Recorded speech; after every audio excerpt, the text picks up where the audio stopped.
Começa agora o Gospel News. Hoje é quarta-feira, dia 3 de dezembro de 2025. E eu sou Karen Crisóstomo. Nós vamos juntos aqui pela Rede Gospel de televisão e também pelo YouTube, Rede Gospel TV Oficial, com as principais notícias do Brasil e do mundo. Vamos aos destaques de hoje.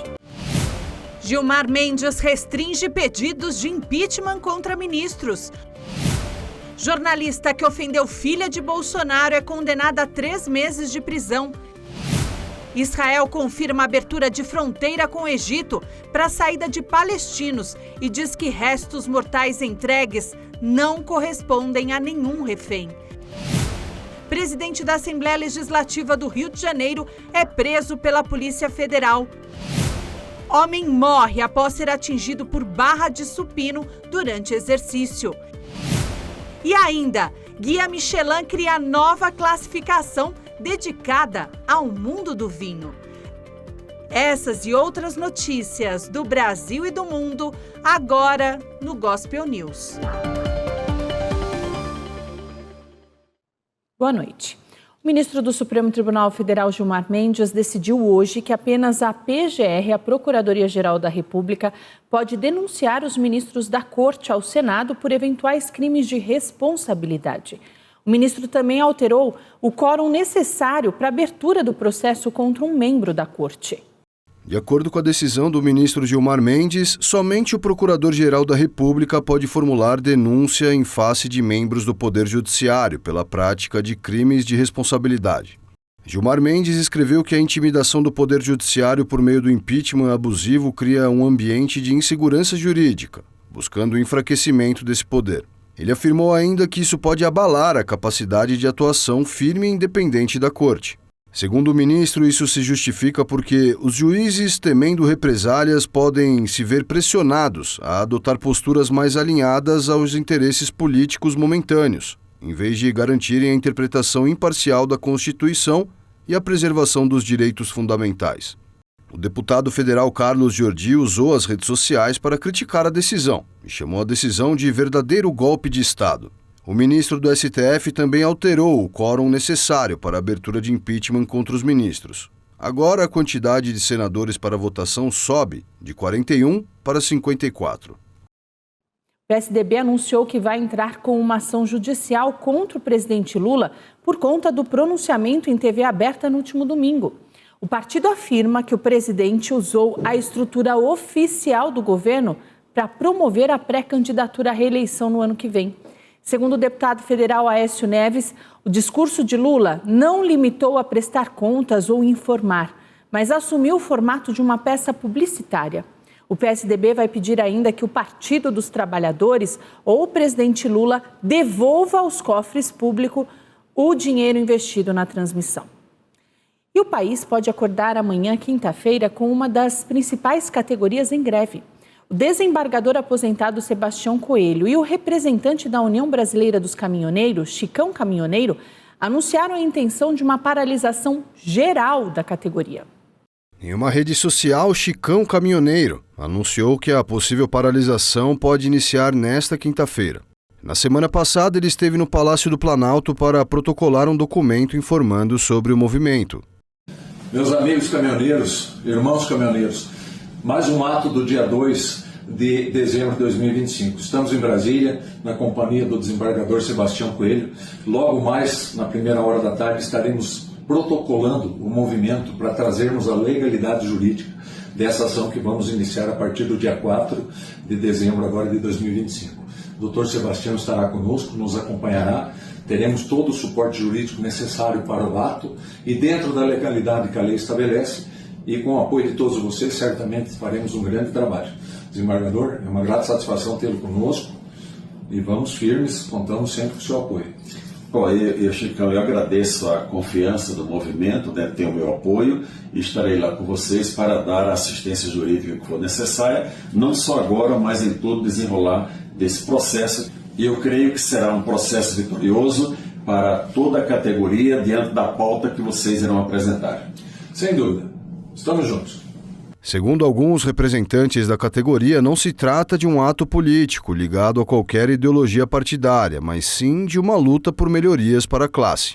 Entre os pleitos estão a estabilidade contratual do caminhoneiro, a garantia do cumprimento de leis, a reestruturação do marco regulatório do transporte de cargas e a aposentadoria especial de 25 anos de trabalho.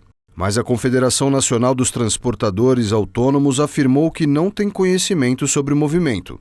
Wallace Landim, liderança que ganhou projeção nacional na greve de 2018, também nega apoio à paralisação e critica tentativas de instrumentalização política do setor. Em vídeo divulgado nas redes sociais, ele afirma ter participado de reuniões com representantes da categoria, mas diz que o movimento atual estaria sendo impulsionado por agendas que extrapolam as demandas do transporte. Dia 2 de dezembro de 2025, Chorão Papagaio. Eu vindo aqui, vou ser muito claro com a categoria e com a população. Muita gente me cobrando, Chorão, você está em cima do muro, tem que se posicionar. Gente, eu participei da reunião. A reunião é uma pauta do transporte, sim. Só que estão levantando esse movimento com questão política, para defender político A ou B. No caso, para defender o Bolsonaro. Eu não posso usar categoria para fazer esse tipo de manifestação. Nós lutamos pelo sistema do transporte. Se a população quiser ir para a rua para defender o Bolsonaro e contra o Lula, isso vocês têm que fazer. Não é os caminhoneiros, ficou claro ou não? Até o fechamento dessa edição, a greve dos caminhoneiros não havia sido confirmada. A jornalista Bárbara Gância foi condenada a 3 meses e 30 dias de detenção pelo crime de injúria contra a filha do ex-presidente Jair Bolsonaro, Laurinha Bolsonaro. A decisão aconteceu por conta de publicações feitas pela jornalista nas redes sociais. Bárbara criticava o então presidente do Brasil, Jair Bolsonaro, no caso envolvendo adolescentes da Venezuela. Ela então citou a filha dele, Laura Bolsonaro, e a chamou de prostituta. A ex-primeira-dama, Michele Bolsonaro, reagiu forte na época e disse que a filha dela era uma criança e que medidas seriam tomadas. O advogado João Henrique, responsável pela representação judicial, afirmou que a condenação confirma o zelo e a responsabilização por ataques contra menores. Segundo ele, criança é sagrada e não instrumento político. A sentença inclui também o pagamento de multa correspondente a 10 salários mínimos e uma indenização fixada em R$10 mil. A Câmara dos Deputados aprovou uma proposta de emenda à Constituição que isenta da cobrança de PVA veículos fabricados há mais de 20 anos. Hoje, as regras de isenção do imposto variam entre os estados. Com essa decisão, a liberação passa a ser unificada em todo o território nacional. A Polícia Federal foi às ruas contra uma associação criminosa especializada na oferta de serviços ilegais de ataques hacker a sites de governo. De acordo com as investigações, as plataformas-alvo permitem que qualquer pessoa, mesmo sem conhecimento técnico, contrate um ataque hacker, mediante pagamento. Foi descoberto também que os suspeitos promoveram ofensivas digitais a órgãos considerados estratégicos, como a Polícia Federal, Empresa Nacional de Inteligência em Governo Digital, além da Dataprev e o Centro Integrado de Telemática do Exército Brasileiro. As ações de hoje contaram com a cooperação policial internacional do FBI. Os investigados poderão responder pelos crimes de associação criminosa e interrupção ou perturbação de serviço telemático ou de informação de utilidade pública. O Instituto Brasileiro de Geografia e Estatística mostrou hoje que as mulheres e os homens continuam vivendo realidades totalmente diferentes no mercado de trabalho. E a maior preocupação segue sendo o salário. O novo estudo do IBGE mostrou que as diferenças salariais entre homens e mulheres ainda são preocupantes no mercado de trabalho. No ano passado, as mulheres ganharam em média quase 80% do rendimento dos homens. Em setores como serviços e comércio, a diferença fica ainda maior. Elas chegam a receber apenas 63% do salário masculino. O estudo mostra que as mulheres também estão mais presentes em atividades precárias, como o trabalho doméstico sem carteira assinada. Essa condição atinge quase 90,5% delas. Segundo o IBGE, a desigualdade é ainda mais intensa entre mulheres negras e pardas, que registram as maiores taxas de subutilização e pobreza entre todos os grupos analisados. Outro ponto que foi abordado no estudo trata da vida dos idosos. Segundo a pesquisa, o grupo de pessoas com 60 anos ou mais vem ganhando espaço no mercado de trabalho. O nível de ocupação dessa faixa etária, segundo o IBGE, chegou a 24,4% no ano passado. Para ficar mais claro, isso significa que 1 em cada 4 idosos estava trabalhando no país. Segundo o IBGE, um dos motivos para esse aumento é que os brasileiros estão vivendo mais. Uma pesquisa divulgada pelo Instituto na semana passada mostrou que a expectativa de vida chegou a 76,6 anos. A nova edição da Síntese de Indicadores Sociais também mostrou que no ano passado o Brasil viveu a retomada mais intensa do mercado de trabalho desde 2012. O nível de ocupação chegou a 58,6% da população em idade ativa, totalizando pouco mais de 101 milhões de pessoas trabalhando no país.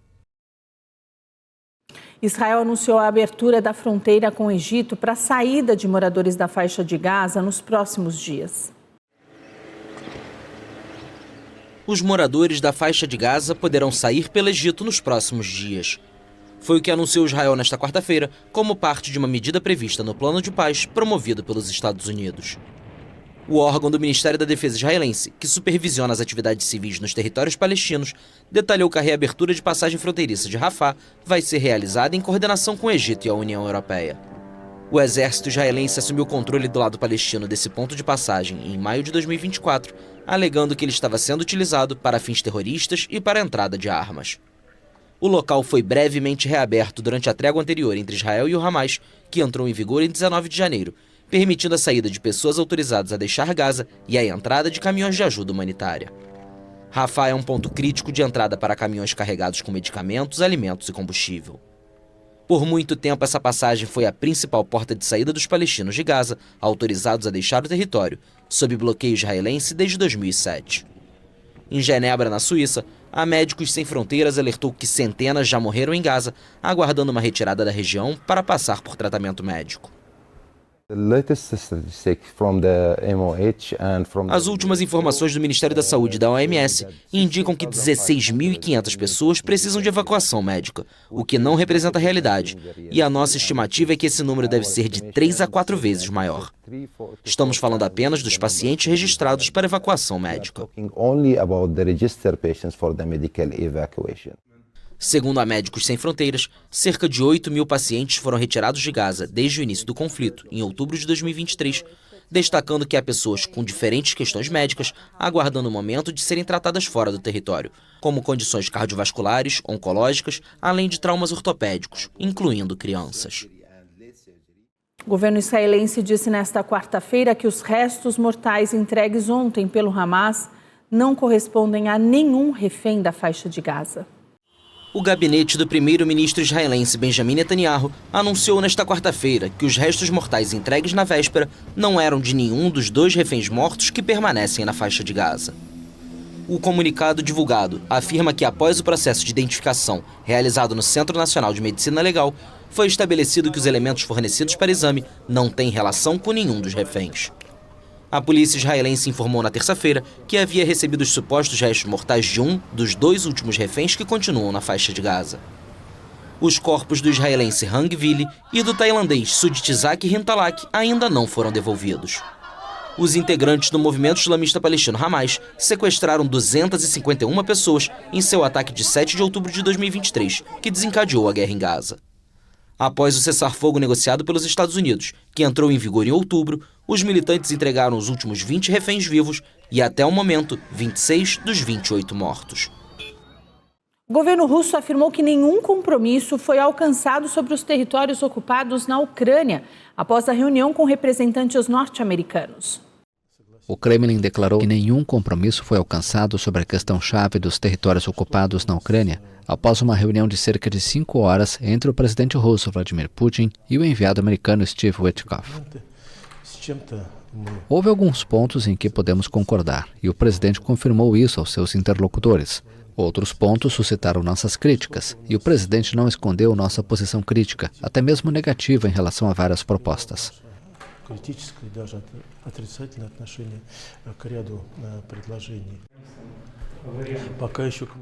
Até agora não encontramos um consenso, mas algumas soluções americanas parecem mais ou menos aceitáveis e podemos discuti-las. O enviado especial do presidente americano Donald Trump foi à capital russa para debater a proposta de paz mediada por Washington para o conflito na Ucrânia. A reunião ocorreu após vários dias de intensas gestões diplomáticas para tentar encerrar o conflito mais sangrento na Europa desde a Segunda Guerra Mundial. A União Europeia chegou a um acordo que proíbe a importação de gás russo a partir de 2027. Os países da União Europeia e os deputados do bloco informaram nesta quarta-feira que estabeleceram um acordo para proibir as importações de gás russo a partir do final de 2027. A medida foi alcançada após um acordo entre o Parlamento Europeu, que queria uma proibição mais rápida, e os 27 estados do bloco, que desejavam mais tempo para aplicar a medida. Hoje é de fato um dia histórico para a nossa União. Ontem à noite chegamos a um acordo provisório sobre a proposta da Comissão de eliminar completamente os combustíveis fósseis russos. Estamos virando essa página e estamos virando para sempre. Este é o alvorecer de uma nova era, a era da plena independência energética da Europa em relação à Rússia. A presidente da Comissão Europeia ressaltou que a redução drástica das importações de combustíveis fósseis também corta as receitas que a Rússia usa para financiar a guerra contra a Ucrânia. E acrescentou que o bloco pagava 12 bilhões de euros por mês à Rússia no começo da guerra e atualmente paga 1,5 bilhão. O objetivo é zerar esses pagamentos. Os prazos são diferentes para os contratos de curto e longo prazo e o calendário ainda precisa ser ratificado pelos Estados-membros da União Europeia e pelo Parlamento. O magnata da informática Michael Dell e a esposa dele anunciaram que vão doar mais de 6 bilhões de dólares para crianças em um programa criado pelo presidente norte-americano Donald Trump. O magnata da informática Michael Dell e sua esposa Susan participaram de uma cerimônia na Casa Branca com o presidente dos Estados Unidos, Donald Trump. Foi anunciado que o casal está doando 6 bilhões e 250 milhões de dólares, mais de 33 bilhões e 310 milhões de reais, para fundos fiduciários infantis, no âmbito de um programa criado por Trump. As chamadas contas Trump, que contêm $1.000 para todas as crianças nascidas após 1º de janeiro de 2025, faziam parte do One Big Beautiful Bill, ou um grande e belo projeto de lei, que o presidente republicano aprovou no Congresso em julho. Mas essa doação dos Dell vai financiar agora depósitos de $250 em contas de poupança para pelo menos 25 milhões de crianças com 10 anos ou menos, que nasceram antes da data limite estabelecida para o programa original. Muitos amigos meus já me disseram que vão doar muito dinheiro e muitos deles vão deixar quantias consideráveis em seus testamentos. Enquanto vocês nos assistem hoje, espero que façam o mesmo. As contribuições para as contas de Trump também serão um grande benefício para os empregadores oferecerem aos seus funcionários, o que eles poderão fazer sem pagar impostos.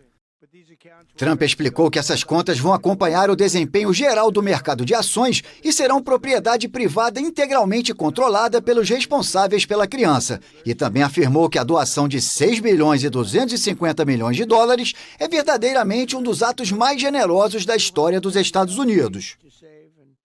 E os Estados Unidos suspenderam os processos de imigração para cidadãos de 19 países. O governo dos Estados Unidos suspendeu o processamento de solicitações de cidadania e residência para migrantes de 19 países, incluindo Cuba, Haiti e Venezuela. A medida intensifica a política anti-imigração do presidente Donald Trump. O republicano endureceu particularmente sua posição a respeito das 3 nações latino-americanas, especialmente com a Venezuela nos últimos meses, ao ordenar uma mobilização militar sem precedentes no Caribe. Já Cuba está sob um embargo comercial dos Estados Unidos há mais de 6 décadas, enquanto o Haiti, país mais pobre das Américas, é cenário de uma crise humanitária em consequência da violência de gangues. Segundo um memorando oficial divulgado na terça-feira e ao qual a AFP teve acesso, o governo Trump paralisou o processamento de green cards, vistos de residência permanente, além dos processos de cidadania para pessoas procedentes de 19 países, que já enfrentavam restrições de viagem desde junho. Funcionários de alto escalão do governo americano haviam antecipado nos últimos dias que o país endureceria as políticas migratórias após o ataque a tiros contra 2 soldados da Guarda Nacional perto da Casa Branca na semana passada. O suspeito do ataque, que matou uma militar, é um afegão que chegou aos Estados Unidos em 2021. Trump fez campanha para retornar à Casa Branca com a promessa de deportar milhões de imigrantes sem documentos. Governos, forças armadas e organizações humanitárias na Indonésia e no Sri Lanka prestam assistência a milhares de pessoas afetadas pelas inundações devastadoras. Mais de 1.300 pessoas morreram na Ásia. As inundações na Indonésia e no Sri Lanka deixaram mais de 1.300 mortos e milhares de desabrigados. Governos, forças armadas e organizações humanitárias estão tentando prestar assistência. Uma estação de monções torrenciais, juntamente com 2 ciclones tropicais, provocou fortes chuvas na semana passada no Sri Lanka, em partes da ilha de Sumatra, na Indonésia, no sul da Tailândia e no norte da Malásia. As águas das inundações recuaram em grande parte, mas a devastação deixou centenas de milhares de pessoas vivendo em abrigos e lutando para obter água potável e alimentos. A Agência de Gestão de Desastres anunciou que em toda a ilha de Sumatra, o número de mortos subiu para mais de 700, com pelo menos 500 pessoas ainda desaparecidas. Além disso, cerca de 1.200.000 pessoas foram forçadas a deixar suas casas. O governo indonésio anunciou na segunda-feira o envio de 34 mil toneladas de arroz e 6.800.000 litros de óleo de cozinha para as províncias mais afetadas de Aceh, Sumatra do Norte e Sumatra Ocidental. Fortes chuvas também atingiram o sul da Tailândia, onde pelo menos 176 pessoas morreram. Na vizinha Malásia, 2 pessoas perderam a vida. Outra tempestade provocou chuvas torrenciais no Sri Lanka, causando inundações repentinas e deslizamentos de terra que deixaram pelo menos 410 mortos. Mais de 300 pessoas continuam desaparecidas. Foi declarado estado de emergência e o Sri Lanka apelou por assistência internacional. O Paquistão enviou caminhões com 200 toneladas de ajuda e, com o apoio da Índia, retirou moradores ilhados e entregou alimentos e outros suprimentos. As chuvas diminuíram em todo o país, mas os alertas de deslizamento de terra permanecem em vigor para a maior parte da região central, que, de acordo com as autoridades, é a área mais afetada. A Indonésia é uma das nações com a maior taxa de desmatamento em todo o mundo. Isso piorou as recentes enchentes que deixaram centenas de mortos no país. As inundações que deixaram mais de 700 mortos na Indonésia se devem principalmente às chuvas de monção que atingiram esse país asiático e a uma tempestade tropical excepcional. Mas outro fator pode ter influenciado: o desmatamento. Ambientalistas, especialistas e o governo indonésio apontaram o papel que a perda de florestas desempenhou nas enchentes repentinas e nos deslizamentos de terra. Quando as florestas desaparecem, elas não conseguem mais absorver as precipitações, nem estabilizar o solo com suas raízes, o que torna as áreas afetadas mais propensas a desastres naturais. Devemos realmente impedir o desmatamento, a destruição das florestas e devemos realmente proteger os rios. As inundações arrastaram não apenas torrentes de lama, mas também madeira cortada, o que reforça a ligação entre o desmatamento e o desastre vivido. As enchentes dos últimos dias forçaram o deslocamento de 1.200.000 pessoas. A Indonésia é um dos países que sofre as maiores perdas anuais de florestas. Uma análise do projeto Nusantara Atlas da startup de conservação The Tree Map mostra que em 2024 desapareceram mais de 240 mil hectares de floresta primária, um pouco menos do que no ano anterior. Mas as inundações também afetaram outros países da região, como Sri Lanka, Tailândia e Malásia. No total, mais de 1.300 mortes foram registradas e milhões de pessoas foram afetadas. A tragédia se deve a uma temporada de monções torrenciais e a 2 ciclones tropicais. As mudanças climáticas provocam chuvas mais intensas, já que uma atmosfera mais quente retém mais umidade, e o aumento da temperatura dos oceanos contribui para intensificar as tempestades. O Ministério dos Transportes da Malásia anunciou hoje que vai retomar as buscas pelo voo MH370, que desapareceu em dezembro de 2014. Mais de 10 anos após o desaparecimento do voo MH370 da Malaysia Airlines, as buscas pelo avião serão retomadas. O governo malaio informou que a nova operação deve começar em 30 de dezembro. Para o trabalho foi contratada a empresa especializada Ocean Infinity, a mesma que liderou sem sucesso um trabalho em 2018. A busca vai se concentrar em uma área onde a probabilidade de encontrar a aeronave é considerada mais alta.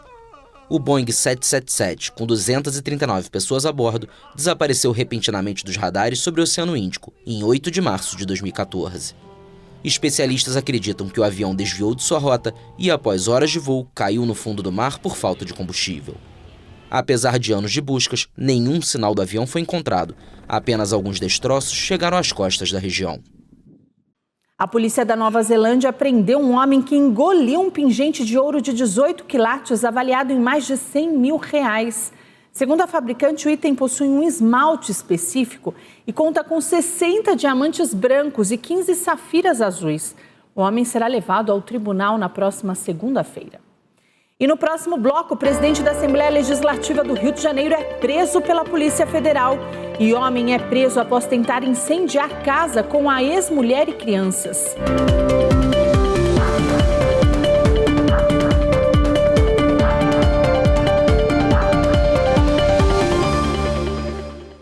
Um incêndio atingiu um pavilhão da Ceasa na zona norte do Rio de Janeiro. O fogo começou durante a madrugada desta quarta-feira e atingiu 28 lojas. O incêndio começou durante a madrugada desta quarta-feira e vídeos da grande coluna de fumaça foram compartilhados nas redes sociais. Já pela manhã, imagens aéreas davam dimensão do tamanho do incêndio. Segundo testemunhas, o fogo começou em uma loja de alimentos e se espalhou para estabelecimentos que comercializam plásticos, papéis, bebidas e outros materiais inflamáveis. O Corpo de Bombeiros disponibilizou 110 militares, 31 viaturas e equipes de 14 quartéis para conter o fogo. As equipes de solo ainda contaram com apoio aéreo de um drone para monitoramento. Durante a operação, 4 bombeiros passaram mal, por exaustão. Foram levados ao hospital e já receberam alta. Nesta semana, a administração do local anunciou o funcionamento em horário especial, a partir da próxima segunda-feira, por conta das festas de fim de ano. O presidente da Assembleia Legislativa do Rio, o deputado estadual Rodrigo Bacelar, foi preso na manhã de hoje pela Polícia Federal. Ele é suspeito de vazar informações sigilosas de uma operação deflagrada em setembro. Na tarde de 2 de setembro, véspera da Operação Zargum, Rodrigo Bacelar ligou para TH Joias. Avisou que haveria mandados contra ele e o orientou a destruir provas. Segundo informações, o deputado estadual foi preso dentro da Superintendência da Polícia Federal no Rio de Janeiro, após ser convidado para uma reunião. No mandado expedido, o ministro Alexandre de Moraes escreveu que os fatos narrados pela Polícia Federal são gravíssimos, indicando que Rodrigo Bacelar estaria atuando ativamente pela obstrução de investigações envolvendo facção criminosa e ações contra o crime organizado, inclusive com influência no Poder Executivo Estadual. Tiago Raimundo dos Santos Silva, o TH Joias, foi preso no dia 3 de setembro por tráfico de drogas, corrupção e lavagem de dinheiro, suspeito de negociar armas e acessórios para o Comando Vermelho. Os agentes também cumpriram nesta quarta mandados de busca e apreensão na residência do deputado e na Alerj. Um homem preso e acusado de atropelar e arrastar uma jovem por cerca de 1 quilômetro em São Paulo disse à polícia que não conhecia a vítima. Tainara Souza Santos havia acabado de sair de um bar no Parque Novo Mundo, na zona norte de São Paulo, quando foi atropelada e arrastada pelo ex-companheiro Douglas Alves, de 26 anos. Tainara teve as pernas amputadas e está entubada no Hospital Municipal Vereador José Storopoli, também na zona norte de São Paulo. Um vídeo que circula nas redes sociais mostra o momento da prisão de Douglas. Ele afirma não conhecer a vítima e que tudo se tratou de uma confusão com um suposto homem que acompanhava a ex-companheira. Você fez isso com a menina, não? Fala aí. Eu não conheço nem ela, Maria. Você não conhece ela? Não conheço. Você não é ex-ficante dela? Não, isso aí tá tudo mentira na internet, senhor. Então qual que é a verdade, então? A verdade foi uma confusão que teve lá dentro com o cara que tava com ela. E quando ele saiu, ele falou que ia me matar. E quando eu virei a cor do carro que eu voltei, tem uns vídeos e tudo, tá? Eu voltei, eu fui pra atropelar ele, não foi ela, não conheço ela não. Pode postar aí, tá? Então, todo mundo... Mas essa versão é contestada por um amigo de Douglas. Cauã Silva, de 19 anos, relata que acompanhava Douglas desde o início da noite e confirmou que a vítima e o agressor mantiveram contato. Ele relata que após a vítima ser atropelada, o suspeito puxou o freio de mão do carro e ficou dando pressão, com a intenção de tentar matá-la.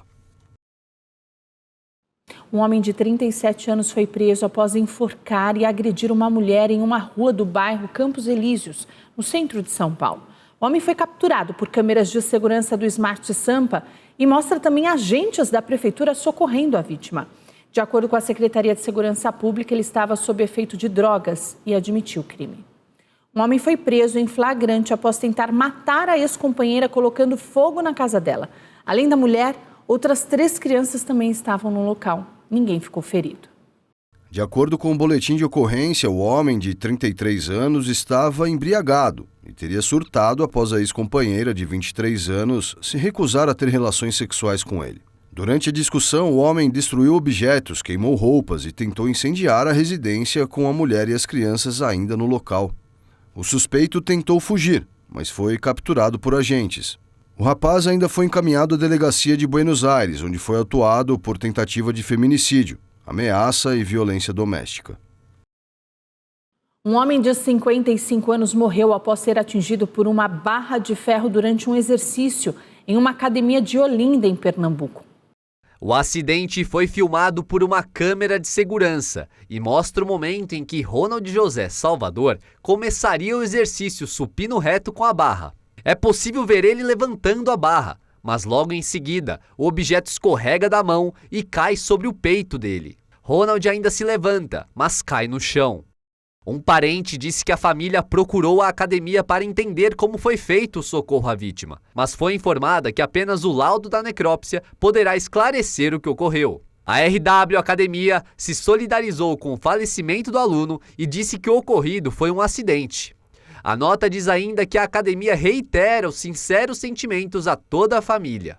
Ronald foi enterrado nesta quarta-feira no cemitério Morada da Paz, em Paulista, região da Grande Recife.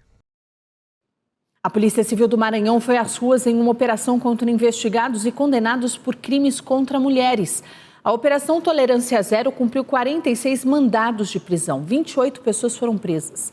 De janeiro a outubro deste ano, somente no estado do Maranhão, 48 casos de feminicídio foram registrados.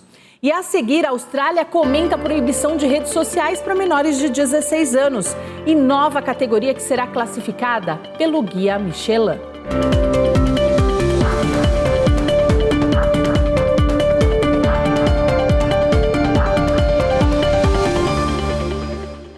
Um estudo publicado nesta semana revelou que as formigas jovens que ficam doentes emitem um cheiro específico para evitar que a colônia sofra uma epidemia. As formigas doentes jovens emitem um odor que pede que os indivíduos adultos as matem para proteger a colônia de uma eventual epidemia. Foi o que revelou um estudo publicado na revista Nature Communications, segundo o qual as rainhas parecem evitar esse ato de sacrifício. A pesquisa explicou que os formigueiros são o terreno perfeito para a propagação de uma epidemia, com milhares de formigas se arrastando umas sobre as outras. Quando os adultos contraem uma doença que poderia se propagar, abandonam o formigueiro para morrer sozinhos. Mas as formigas jovens, no estágio conhecido como pupa, ainda estão em seu casulo e não conseguem se distanciar. Os cientistas já sabiam que quando estas crisálidas estão na fase terminal de uma doença, se produz uma alteração química que gera um odor. De acordo com o estudo, os adultos se reúnem ao seu redor, tiram o casulo e fazem buracos nas crisálidas para difundir um veneno, que atua como um desinfetante e mata tanto o patógeno quanto a formiga jovem.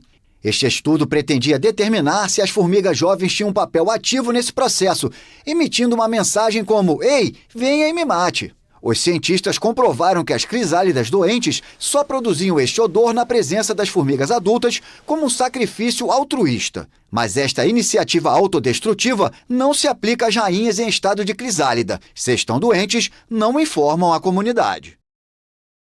A Amazon lançou um novo chip de inteligência artificial para competir com a NVIDIA. A Amazon Web Services lançou seu chip Trainium 3 em um significativo esforço para competir com a NVIDIA no lucrativo mercado de potência computacional para inteligência artificial. O movimento intensifica a concorrência no mercado de chips de IA, hoje dominado pela NVIDIA, com uma participação estimada de entre 80% e 90% para produtos usados no treinamento de modelos de linguagem, que impulsionam aplicativos como o ChatGPT. Na semana passada, o Google causou alvoroço na indústria quando foi informado que a Meta, empresa-mãe do Facebook, utilizaria seus chips de inteligência artificial nos centros de dados. Um desafio à NVIDIA, atualmente a empresa mais valiosa do mundo na bolsa e um termômetro da febre de investimentos em IA. O mais recente modelo de inteligência artificial do Google, lançado no mês passado, foi treinado utilizando os próprios chips internos da empresa, não os da NVIDIA. A AWS, que vai disponibilizar a tecnologia para seus clientes de computação em nuvem, afirmou que seu novo chip tem um custo mais baixo do que o dos concorrentes e oferece mais de 4 vezes o desempenho computacional de seu antecessor, enquanto consome 40% menos energia.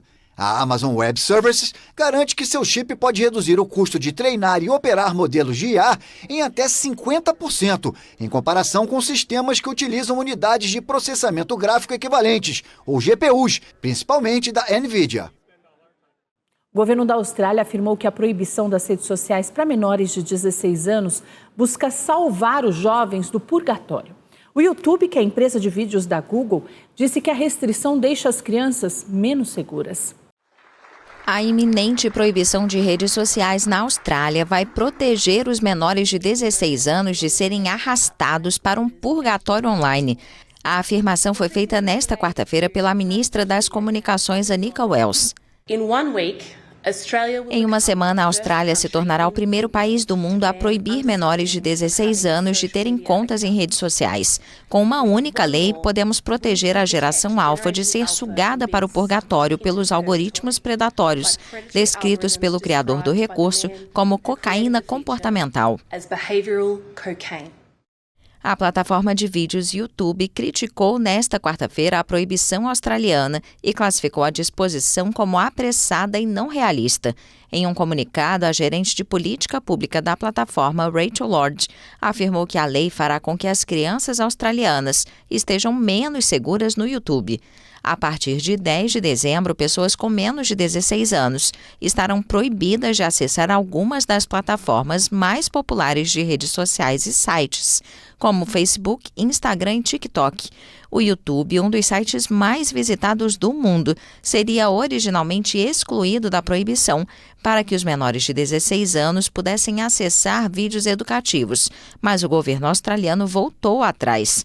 A plataforma afirmou que todos os usuários australianos menores de 16 anos serão desconectados automaticamente a partir de 10 de dezembro.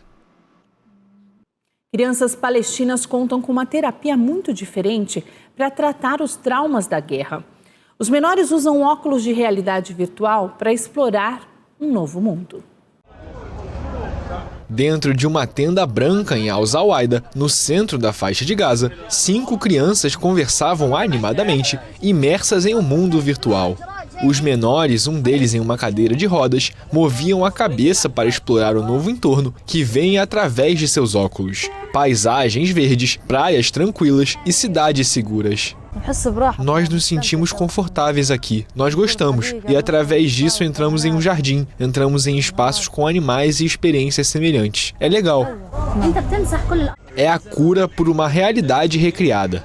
Crianças traumatizadas pela guerra em Gaza recebem terapia que utiliza óculos de realidade virtual para transportá-las para o mundo longe da destruição do território.